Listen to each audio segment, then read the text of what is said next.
Generic greetings and welcome to Preview plus Glitchspace. This is a first-person platform stroke puzzle game in which the puzzle element takes the form of visual programming. You have to mess around with programming logic, objects, etc. in order to progress through the map, complete the puzzles and generally just play the game. Now before we jump in, I'll point out this is in alpha, so this is alpha 1.1. The typical disclaimers apply here, so everything you see is subject to change, nothing is final, any bugs or lack of polish in places, etc, etc, please attribute it to its in-dev status. Let's go. So move is A, W, S and D. Nothing groundbreaking there. However, we do have sort of some weird shimmering glitchy portal here which you can only see from one side, and I've also fallen off the edge. If you do fall off the edge or anything like that, you will just respawn pretty much at the earliest point or the point that you've already gone through. So if I've just gone through here, if I fall off say over there, I'll come back to basically the portal I've just come through. So jump is space. There we go. We'll jump over here and then we'll jump up here. This is the sort of tutorial and campaign all rolled into one, I guess you could call it. Now as I said, it's not finished, so I should be able to show you all of this within this video. So we're going to go through this portal here. Edit is right click. So we've got this sort of glitchy object here that's well, let's be honest, it's a bit glitchy, isn't it? But if we right click on it, we get the visual programming menu, which is a little bit confusing at first, but I'll try and explain it as best I can. I'm not a programmer, but I'll try and do my best.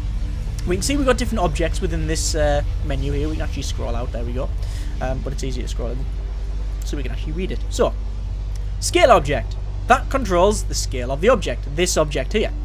We can see it's got 3 inputs and 1 output. Okay, that's as far as I'm aware. It's also locked. Hang on, you can see that there. That means it is locked. That padlock means it's locked, so I can't change these here. Okay, so I can't cancel that line. That line means that's actually connected to that. So this thing is a boolean of true. So it's outputting true to the scale object there, which is apply. So actually turn the thing on, I'm guessing. This one is scale, okay? So whatever's been putting in there, there'll be 3 values getting put in there because it is a 3-dimensional object. That's the size it'll be. So if I go over here, we can see we've got something that looks really, really confusing, but it's actually quite easy. Scroll out a little bit so it's on the red, so it's easy to see. There we go. So, vector. 3 values, 10, 1 and 5. Where are we getting them values from? Well, we've got a number of 10. There you go. It's been outputted into there, into the x-axis. Then we've got y and z. Okay? X, Y, and Z, typical 3-dimensional object things here. So we're outputting 1, and we're shoving it into the Y value, yes. And then we've got 25. How are we getting 25? Well, what we're doing is we're taking the number 10, and we're adding them together. So we can see we've got them inputting into this add sort of function here. So it's add 10 by 10, because it's pretty much, that's what we're inputting here. Makes 20, that's then put into here. That's making 25. How's it making 25? Because we've got 5 here. So we're getting 10 plus 10 is 20.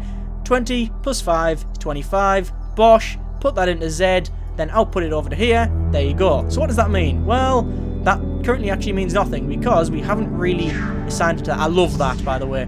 You get this up, and then when you close it, it stays there for a little bit. That's awesome, that. Anyway, we can actually spawn different objects and different values, variables, etc. So I'm going to go to objects, and then main object. There we go. And then this is that, basically. That's the sort of end point of this entire thing. We're going to connect it up to the red bit, and then it assigns all these values to that and changes the scale. If I, for example, take it off there, will it revert back? It will not revert back because we're not changing the value per se, are we? We're just saying, no, we're not updating any more values. So it'll stay to its original size. Anyway, right click, and press E to close. Let's go through here. Level 1. There we go. So we're going to do level 1, then level 2, and then level 3. Like I say, it shouldn't take too long, although it'll take longer me trying to explain it. I do stress try. And I apologise to any programmers watching and just going, rubbing their heads because I'm trying to explain things wrong. Anyway, let's do this one here. So I'll right click on this one, and again, you'll probably be quite baffled if you don't know what any of this means, but it's sort of easy to... No, it's not easy to understand at all. It's not easy to understand at all. Anyway, this is the scale object. We've seen that before. Main object, yeah, that's fine. We can't really move these around. It's basically true. Yeah, so it's active, I'm guessing. Or applying it's applying the values. Yeah, it's going to the object. Scale is all being messed around with there. We're assigning 0 to them 2 values. What we need to do is increase this value. So we're going to go to numbers. We're going to go to 10. So we make a 10 value, connect it up to there, and that changes that, the vector, there, and then changes the vector add. Oh yeah, so it adds on top of what we've already got. Does that make sense? Scale 5, 1, and 5, which has got 5, 1, and 5, and then we're adding 10 to it because it's a vector add. Ah, right. So if it was just a standard vector, which this is here, it would just change that 5 to a 10, but because we're adding it, it does that. Standard logic there, I guess. Okay, we'll jump through here. And we'll go down here. This one will be pretty much the same thing, but I'm going to assign it to the y-axis. Is that y? Yes, it is, and it makes it taller. This one, you've probably already guessed it, we're going to... Oh, we got a little bit more to do now, actually. So we're going to get a 10, and then we're also going to get the vector, sort of the vector object here. We're going to connect it to the vector add, like we've seen previously here, so you can copy off these ones if you're unsure what you need to do, and then we're going to play around with it. So we can see we've got 10, we can connect it to X, there we go, that's what we actually needed, and also connect it to Y and Z if I wanted to. There you go. I can also connect it to all of them, 1, 2, 3, and it just makes a massive red cube, which is sort of pointless. You can click on the these inputs here, inputs or outputs rather, and you can basically connect and deconnect stuff. You can also click and drag them like that as well. There we go, job done. Let's jump over here and then go here. Now this is going to be a little bit difficult. What's these ones do? Let's jump over here and then we fall through it. And this one we're now stuck down here. So this is a problem. Let's get out this hole first, and then we can worry about getting over there. Now right click on this. We've got apply force here. We've got object exists, which it does. It's true. Collision is on, I believe. Yes, true is going to that. Yeah, so let's go to vectors and go to not forward. We can delete anything by clicking and drag it to the bottom right bin there. Let's go up. We'll add a vector of up to the scale and multiply. There we go. And that's basically when we're standing on it, it's going to fire us up because we've added a vector of up to it. There you go. And that was actually what? It's actually 10 multiplied. It's a vector of 100 on the what, x-axis? No, just up, isn't it? Yeah, not entirely sure if I'm totally honest with you, but anyway, we've got out of the hole, so that's good. At this early point you can't really mess up. You can actually just sort of muggle your way through and mess around with it and just figure it out by trial and error. Lots of errors. Anyway, let's have a look at this one. So this one, as you can see, it's sort of see-through. As you can see, it's transparent. So if I stand on that, I'm just going to go straight through. So I'm going to right-click on that. Let's see what physics we got. We got enable collisions and disable collisions. Currently, disable collisions is there. Disable collisions. What we need to do is enable collisions. There we go. We'll bring that object here. Then we'll go to logic, and we'll bring on a true, well, logic of true, or boolean. So we're going to connect that up to there. So we want to definitely enable collision. So enable collision is actually true. Okay. Then we're going to connect that up to I can't disconnect these, so it'll have to be there. There we go. That now overrides that, and we should be able to stand on it. Yes, we can. Whew. That was I was hoping that I wouldn't mess that one up then. Let's jump over here. This one we need to, well, we've seen it before. Applying for scale multiplier, so we're going to get a number of 10. We're going to get maths of multiply, connect that to there, and then multiply 10 by 10. There's 100. Changes this to 100. Obviously, we're going to get 100 force of going up because that's already assigned in up. There we go there. So it's pretty much the same as what you've seen over there when I did at the bottom, but we had to add a couple more things. You can't connect everything to everything. So, for example, you can see that some things have got different inputs and such. So this one's got like a sort of crowny type input, like a 3-way. This one's got like an Tetris block input. I don't know if there's any technical terms to that, but either way, you can't connect everything to everything. I could actually just put 10 to that, I'm guessing. Let's have a quick look. Yeah, so if I jump on that, I won't go very far at all. No. In fact, I'm just sort of bouncing around here, and because of that, I couldn't get off there because, yeah, it wouldn't let me get off because I couldn't jump because it was bouncing me up and down so much. Anyway, let's just run straight across here. And then we can get back to there, sort that out. Oh, the jumping's a little bit annoying sometimes, I must confess. There we go, because you don't really get much forward momentum on it. You jump really high, but you know, you still, you know, it just feels as if you can jump really high, but you can't really go very far forward or backwards when you're doing it. Anyway, let me just change that. So we're going to go to the multiply, connect that up there, and reassign that. Now we should just jump it to 100, way straight up, and then here, go through here, level 2. Fantastic. Let's just do level 2. Like I say, I'll do all the levels, or at least I'll try. So level 2, here we go. What can we do here? Well, we've got this. Well, we have to go through here, but how can we get through there? Well, what I'm going to do is go to numbers, and actually we don't need to assign any numbers at all, because that 10 we can disconnect, because that one hasn't got a padlock on it, so we can disconnect it. And we're just going to reconnect it. Job done. And then we can go over here. Actually, we need to get a little bit further than that. Can I get any further? We might be able to make it. Yeah, we can make it.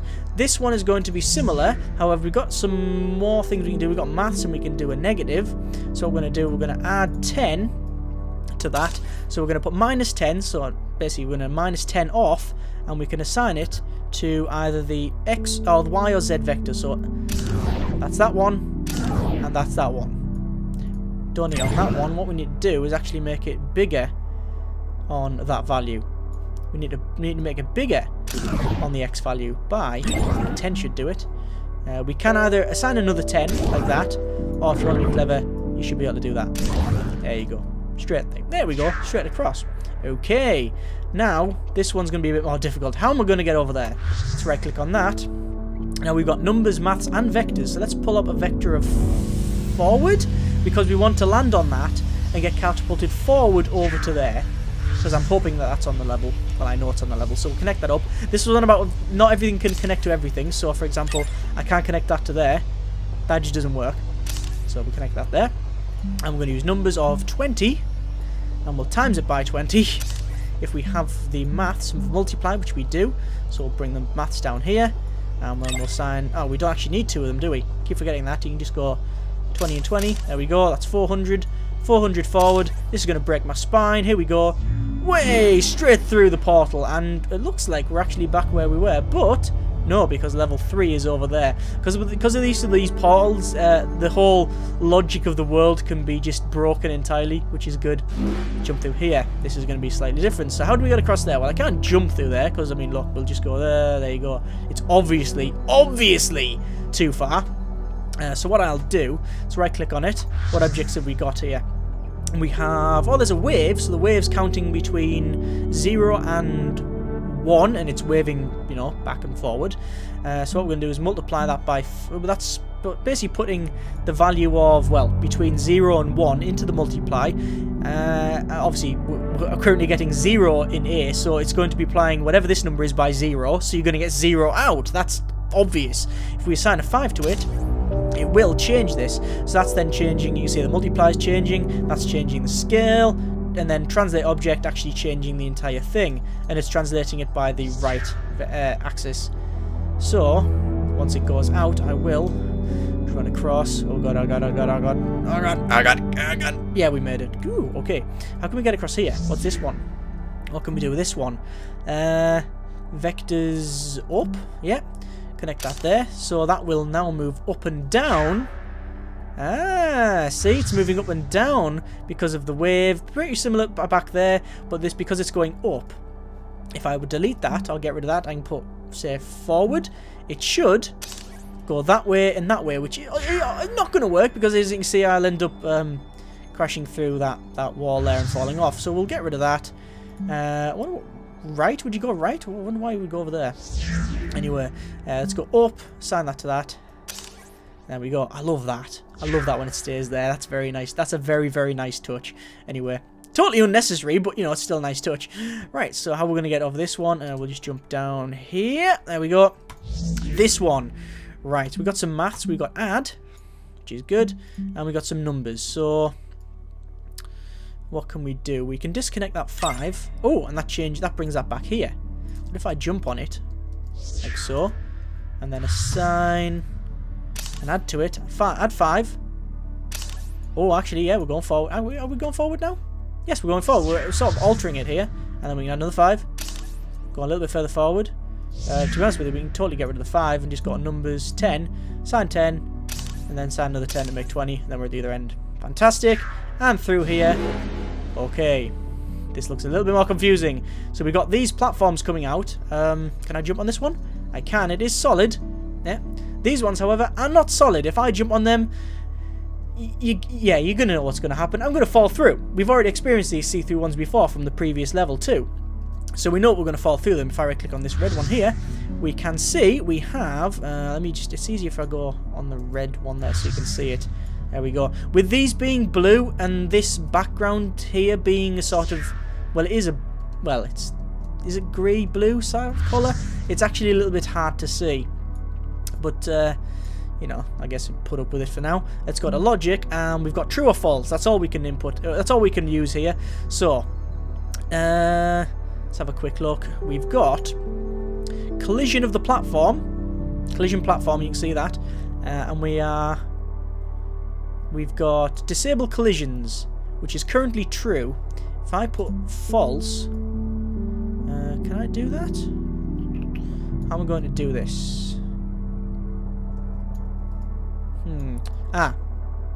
Disconnect that one. We don't want to disable collisions. We will use a false. There we go. Disable collisions, no. So we're not disabling collisions. I should be able to stand on it. Good!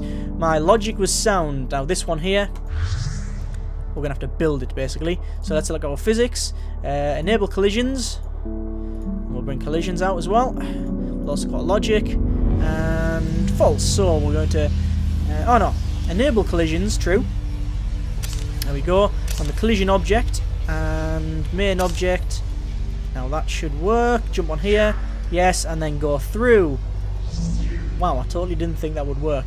The thing is, if you get these wrong, you'll find out really fast, especially on these levels, because you'll just fall straight out there. And thanks for playing. That was it. That is all you get at the moment. And there's me, look.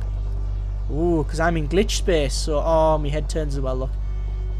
You see it's looking up and down. Because I'm actually in Glitchspace, that's what this is supposed to be. And I think we're looking for Glitchspace as the story goes, but I'm not entirely sure. But yeah, thanks for playing.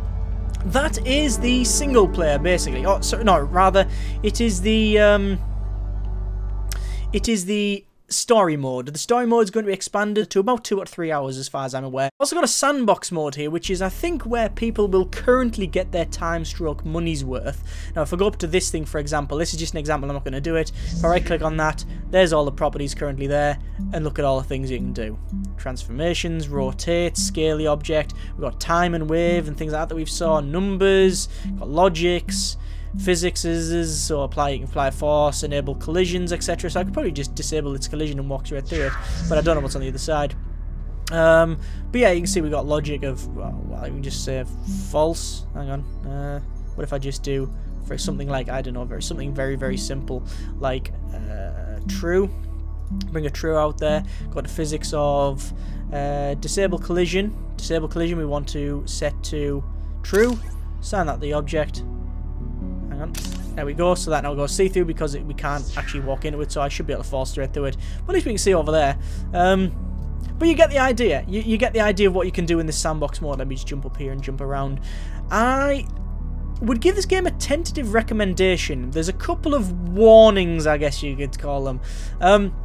As I said, it's still in alpha, so apart from it being still in development, which is always the biggest worry when you're thinking of buying any game that's sort of in development, the worries aside from that are that currently, if you don't know what these do, if you don't have a very basic grasp of these things, then I don't think you'll get much out of it, because you will just be assigning things to different values and going, yeah, that'll do, and muddling your way through, and it probably won't be as enjoyable. And it's certainly not as enjoyable as, even if you've got a rough knowledge of what you're doing and you get it working, and maybe it's taking you a little while to do. Let me reset that back to its default.